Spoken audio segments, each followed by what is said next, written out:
Hi, I'm James with British Customs. Today we're going to do a walk around with this 2023 T120 Bonneville. We built this bike with comfort in mind, but we also wanted versatility both on the street and the dirt, so we chose our tracker bar. The tracker bar is a very versatile bar. Works well with either a tracker build or a scrambler build.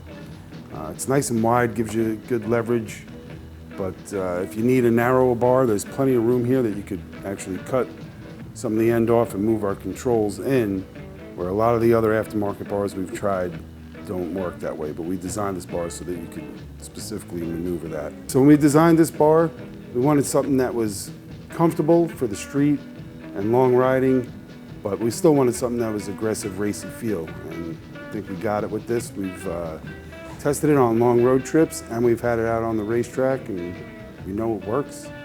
You can sit back, relax, or if you want to get real aggressive and get sideways with it, you can do it. These bars are available in a brushed stainless or matte black as shown here. These are all mandrel-bent 304 stainless steel made right here in the USA. So we decided to use our 4-bolt clamps here. They're made in the USA as well, and aside from looking cool, they actually offer a better clamp load, being wider and with the 4 bolts as opposed to the 2 bolts on the stock. These are coated with an anodized with a UV treatment on them. Doesn't mean that they won't change color. They still will change color over time. If you leave it sit in the sun for real extended periods, it's going to change color. It just takes a little longer than most anodizing you see out there. So for the mirrors, we decided to use the Moto Gadget M-View Classic mirrors. Typically, we'll go with a bar end mirror on all our builds, but we really like the look of this stemmed mirror, so we went with it. These are made in Germany, and this is actually not a glass lens. This is a highly polished metal lens. And if you purchase it from us, it comes with the hardware to mount it up and everything. So if you wanted to run bar end mirrors, for these hollow bars, we sell a kit for mirror adapters for hollow bar ends. It's an expandable rubber, it just tightens up in there and expands in the bar. And that's what we used here, where we ran the weighted bar ends, and we just used our same rubber mount kit there. So you can go either way. So these are our slash cut performance tips. They give you that good drag pipe look. Looks like a nice straight pipe, reminiscent of TT racing style. They offer a great weight savings over the stock exhaust, of course. Now these tips are not baffled, so you don't want to run these tips with an X pipe, because you won't have any kind of baffling in there at all. So you're going to want to keep your cat if you're going to run these on here. These only fit 2019 and later models. They do not fit 18 and earlier. We used to make a billet tip for 18 and earliers, but we stopped producing that tip, and we don't have anything offered for those models. So if you order these, you've got to have a 19 or later to fit on there. These come in polished stainless or black. So this is our slammer seat. It's a nice streamlined style to it, and with that bench style, there's no divot to keep you seated in place. You can maneuver around to where you're comfortable. You can ride 2 up on it. So this is multi-density foam with gel insert and marine grade vinyl covering, which is great for the weather. If you wanted leather, it looks great, but it's a lot more care, and you wouldn't want to leave it out in the rain or anything. This is all weather and requires a lot less maintenance. So we've been making this seat for over 10 years now. A lot of people try to replicate it, but we think we still make the best, and it's made right here in the USA.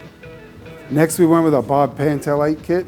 This utilizes an OEM Triumph fender, but it's shorter than the stock one, and it gives a nice aggressive look. Shows off the Scrambler tire, and uses our Pantelite, which is all plug and play. So this utilizes LED lighting, and it also has a license plate light on it, and it's pretty damn bright. Made in the USA, and we're sorry to keep repeating that, but it's something that we really find important to have our parts made right here in the US.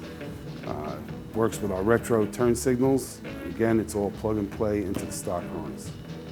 So for our lighting in the front, we used our rectifier bracket with retro turn signals, and we were able to use our headlight ears on this model because the rectifier is now relocated from the factory on this model, where in previous years with liquid cooled models with the rectifier here, you couldn't relocate it like we normally would, and these headlight ears will bring the headlight back and down a little bit and would make it hit the rectifier. So now that that's not there, we can bring it down and in, doesn't hit anything, and now you can run these again, at least on these models. So we went with a high fender bracket. You can buy the bracket alone, or you can buy it as a kit with this shorty fender, which is a Triumph OEM fender. What we had to do to make this work on the dual disc model is we had to change out this brake line here. If you don't do it without changing this brake line, the brake line rubs very tight against the fender here, and as you're going up and down, you're wearing away onto your brake line, you're causing stress on the brake line, and you're scratching up your fender. So until we came up with a new brake line, we weren't able to do it, but now we got a kit for it. So for our tires, we decided to go with the Heidenau K60s. On the front, we used a 110, which is a wider than stock, which is normally a 100. And a lot of people ask if we can go wider. Well, we got a 110 on here, and it worked.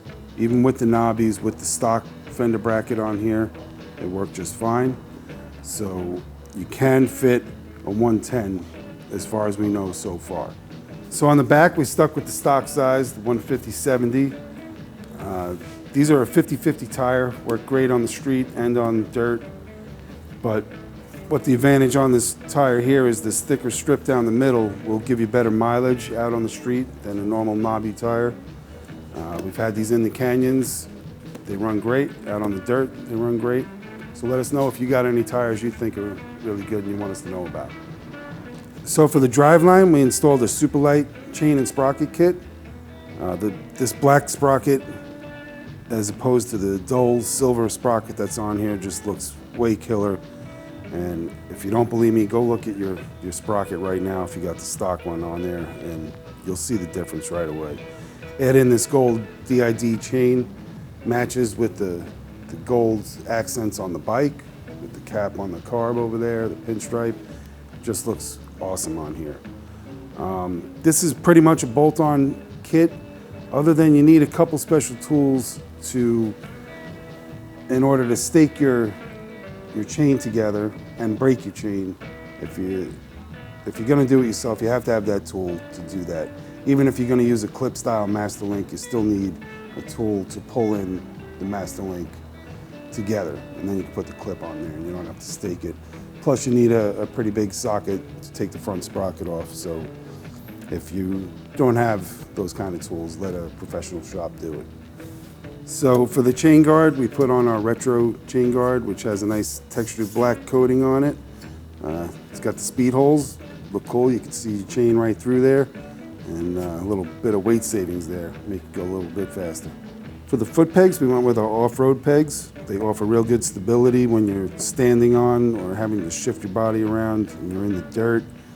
The clevis and the foot peg come in a kit, and they have locating dowels in there that you can pull this off, relocate it to the angle that you like it, and you don't have to worry that it's ever going to loosen up and spin around on you, because the pins will hold it in place. And guess where it's made? So also on a quick note here, if you do get the Slash Cut performance tips, they come with 2 screws in the kit. Those 2 screws are for this foot peg right here. So when you take the exhaust off, you're going to have a big long bolt sticking out of here.